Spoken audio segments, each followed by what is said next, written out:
안녕하십니까. 서울 여의도 정가에서 나오는 깊숙한 뒷얘기들을 모아서 또 취재를 해서 여러분들을 매주 일요일 찾아뵙는 정가뒷담화 12월 7일 인사드립니다.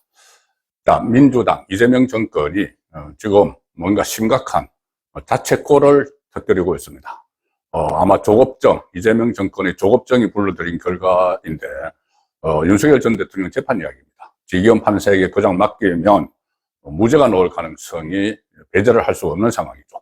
지기현 판사가 그 전에 윤석열 전 대통령에 대해서 구속 취소 결정을 내린 적이 있었고, 그리고 그때 절차적 정당성이 침해됐다는 그 내용으로 구속 취소 결정을 내렸기 때문에 이걸 그대로 법대로 해석을 하면은 과연 비상계엄이 내란인가? 이것은 비상계엄에 대한 정치적 비판 이런 것과는 또 다른 문제죠. 법적 문제가 되는 거죠. 다른 기소된 혐의들도 있지만 그 혐의들이 유죄가 나온다고 하더라도 이 내란이 그러니까 비상계엄이 곧 내란이 아니다 이런 결정이 내려지면은 이재명 정권은 치명상을 입을 수밖에 없습니다. 지금 모든 것을 비상계엄은 내란이라는 프레임을 짜고 그 속에서 선거도 치렀고 또 지금 정권을 유지하는 수단으로 삼고 있죠. 특검에도 내란 특검 이렇게 붙이고 무슨 내란 국정조사 이런 것도 다 했는데 비상계엄이 내란이 아니라는 1심 판결이 만약에 내려지면은 이재명 정권의 토대가 흔들리는 그런 상황이 올 수도 있습니다. 그렇기 때문에 가급적 지기현에게서 재판을 뺏기 위해서 지금 만들고 있는 게 내란 전담 재판부죠.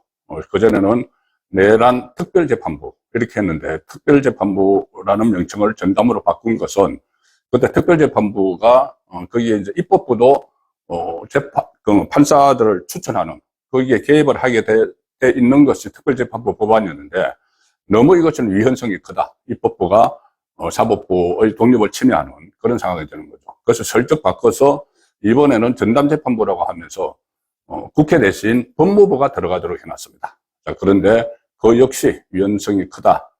이런 우려가 지금 쏟아지고 있습니다. 좌파 정권 안에서도 좌파 매체도 그렇고 심지어 조국 당에서도 연일 지금 내란 전담재판부 법안에 대해서 걱정을 하는 그런 성명이나 기자회견을 계속하고 있습니다. 왜 그럴까요? 왜 그럴까? 이것이 심각한 자책골이 되고 윤석열 전 대통령 그리고 지기현 판사 어떻게 더 크게 보면은 우파 진영의 꽃놀이패가 될 수가 있다는 해석이 여기저기서 지금 나오고 있기 때문입니다.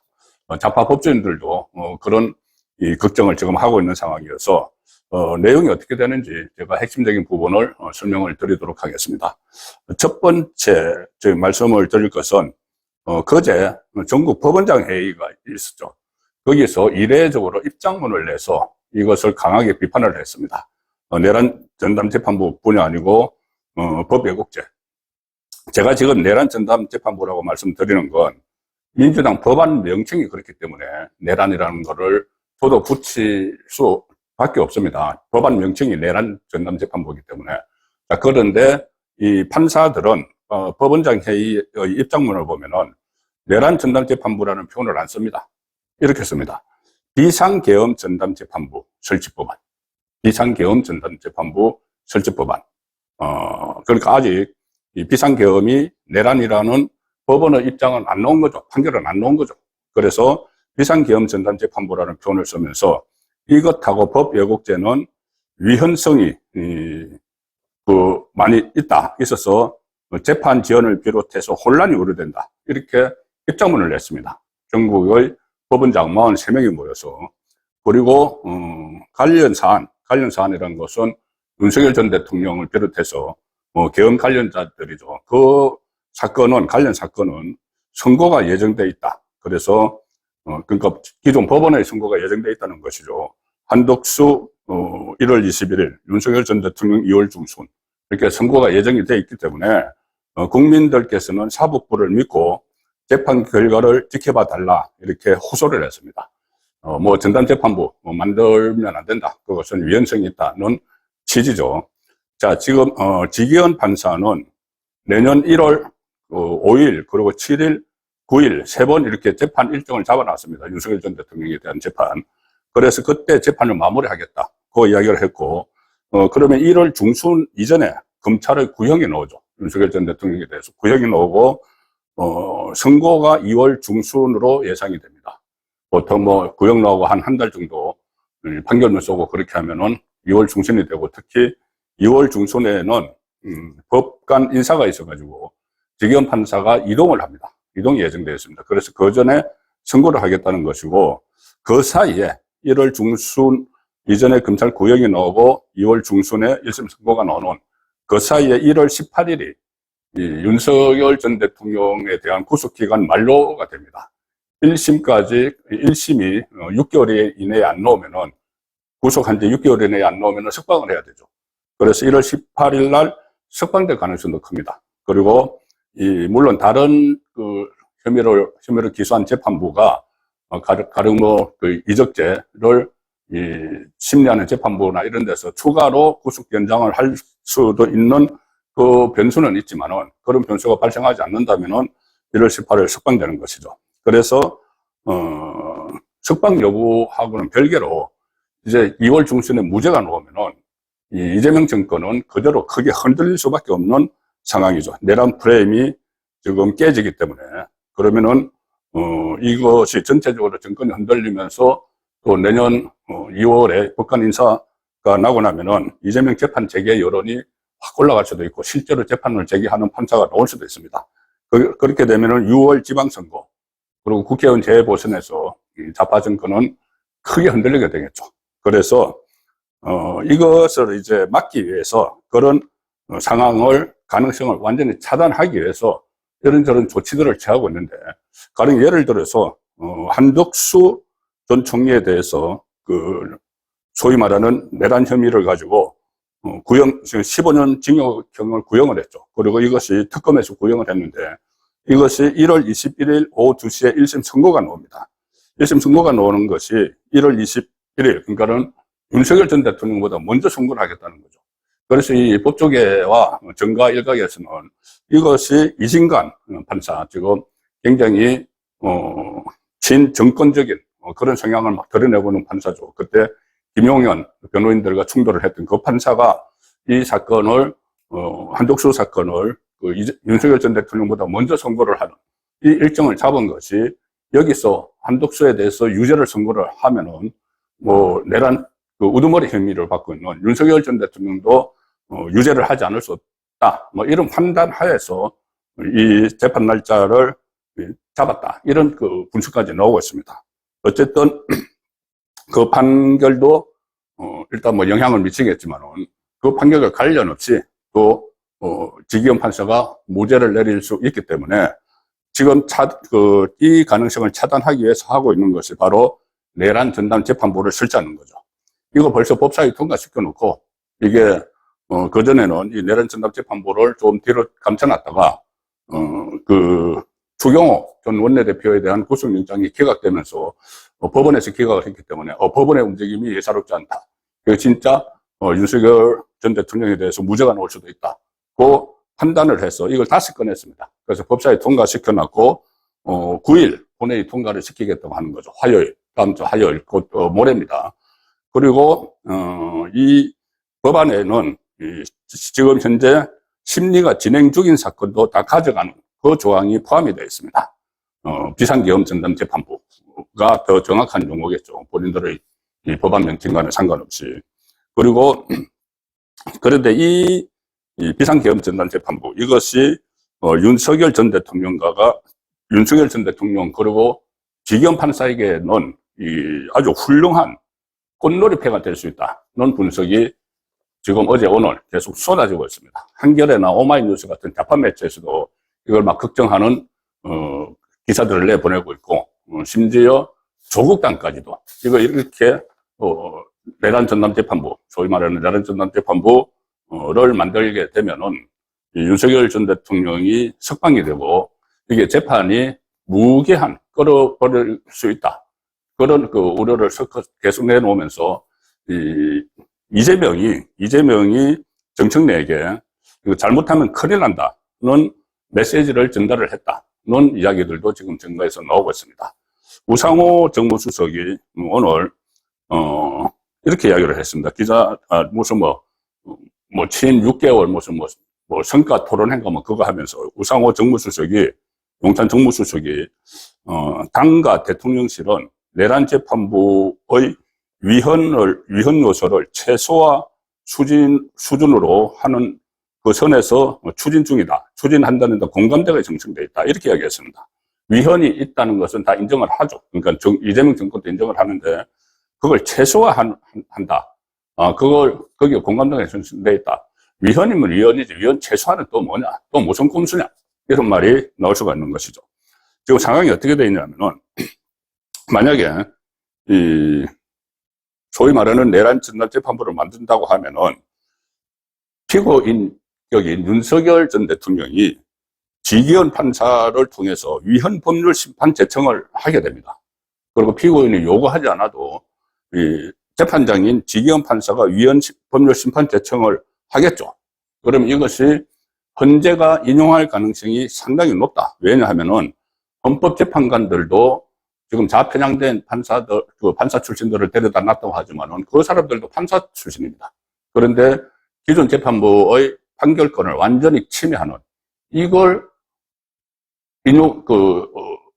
그것을 인정을 했다가는 본인들의 법관 생활이 전체가 그냥 먹칠을 하게 되는 그런 상황이 되는 거죠. 그래서 헌재가 위헌 법률이라고 인용을 할 가능성이 상당히 높다. 그리고 만약에 이것이 그런데 그 전에 이게 재판이 수개월 내지는 1년 이상 재판이 정지가 됩니다. 왜냐하면은 위헌 법률 심판 제청을 하는 순간 재판은 정지가 되어버리기 때문이죠. 정지가 되는데 만약에 이 경우를 대비해서 또 추미애 법사위원장이 또 희한한 법을 하나 발의를 했죠. 뭐냐면은 이 위헌 법률 심판 제청을 해도 내란죄나 외환죄는 재판이 정지되지 않는다. 이걸 또 발의를 했습니다.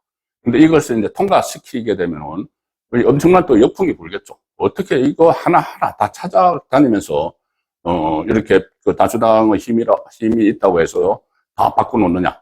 전체를 흔드는 거죠.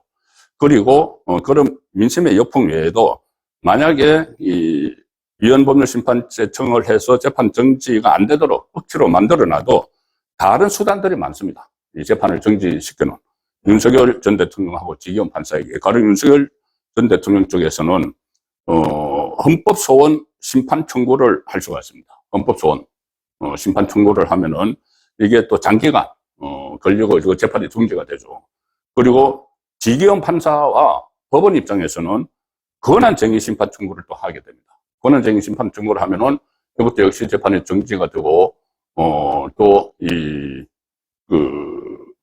지기현 판사뿐이 아니고 지금 전국 법원장 회의에서 이게 위헌성이 있다고 했기 때문에 당연히 권한쟁의 심판, 이 권한쟁의 심판이라는 것은 국가 기관들끼리 어떻게 충돌이 일어났을 때 그것을 헌재에서 조정을 해주는 거죠. 그래서 이런 수단들이 있기 때문에 어쨌든 이 재판이 수개월, 길게는 1년 이상 걸리게 된다. 재판 정지 상황에서.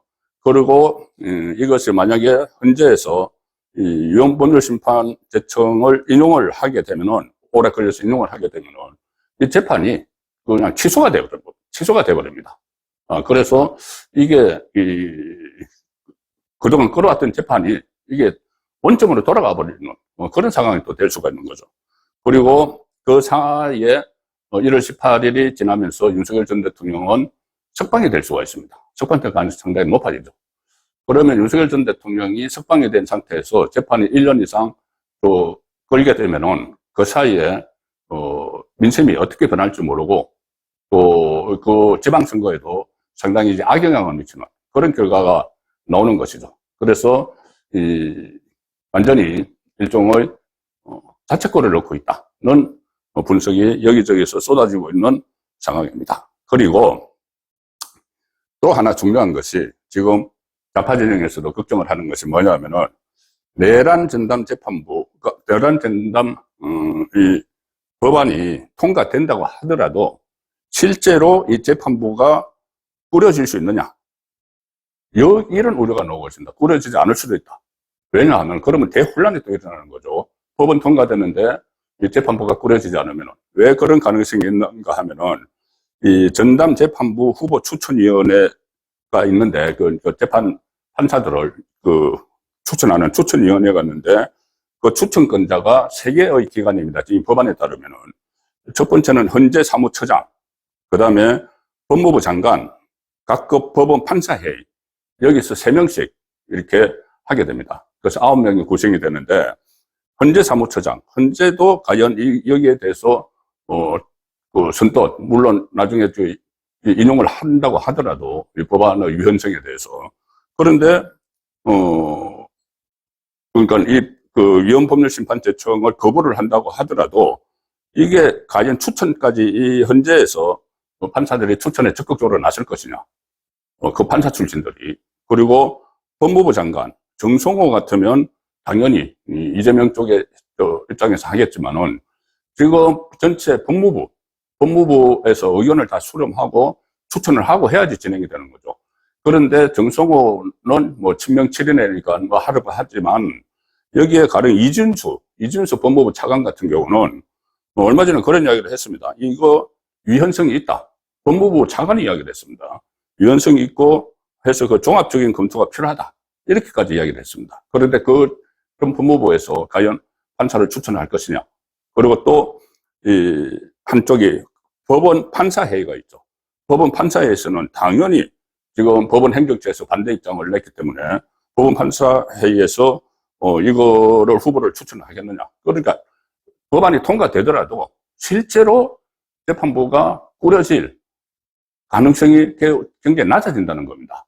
그래서, 이런 또 위헌, 법률심판제청의 가능성이 있기 때문에 지금 조금 전에 말씀드린 우상호가 했던 이야기, 이 당과 대통령실은 내란재판부의 위헌 최소화 수준을 추진하는 데 공감대를 형성을 했다. 이게 뭐냐 하면은 지금 나오는, 이야기들이 유력한 방안이, 여기서 위헌 논란이 있던 헌재 사무처장이나 법무부 장관을 빼자. 그래서 법원 판사회의에서만 전원 9명으로 구성을 해서 이 재판부를 추천을 하도록 하자. 그러면 이제 사법부, 법원 안에서 일어나는 일이기 때문에 위헌 논란은 없앨 수가 있다는 거죠. 그래서 이걸 지금 검토를 하고 있다는데 이것도 간단치가 않습니다. 역풍이 또 불러올 수가 있습니다. 왜냐하면은, 자, 법원 판사회의에서 추천한다. 그러면은 서울중앙지법에서 이제 판사들이 수백 명이 되는데 그 수백 명의 판사들이 표결을 해서 이렇게 추천을 하겠죠. 그런데 중앙지법 판사 수백 명 중에서 대다수는 이 재판부, 내란재판부, 소위 말하는 내란재판부에 비판적입니다. 대다수가 비판적입니다.